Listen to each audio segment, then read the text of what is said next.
এল কারা দে কটনের অভিশাপ। রাতে দেরি করে কাজে ফিরছিল মার্টিন। শহরের নিঃসঙ্গ রাস্তা ধরে হাঁটছিল সে, বাতাসে অদ্ভুত একটা ঠান্ডা অনুভূতি।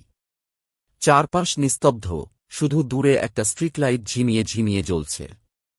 হঠাৎ রাস্তার পাশে একটা ছোট ছেলেকে দেখতে পেল সে। ছেলেটার মাথা নিচু, আর সে ধীরে ধীরে ফিস করে কাঁদছে। মার্টিন এগিয়ে গেল।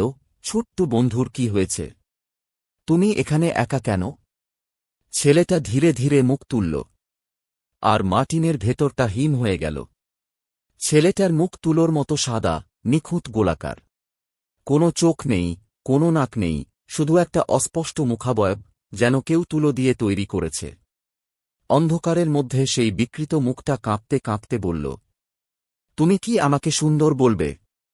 মার্টিন দৌড়াতে শুরু করল, কিন্তু পিছন থেকে একটা বিকট হাসির শব্দ শোনা গেল।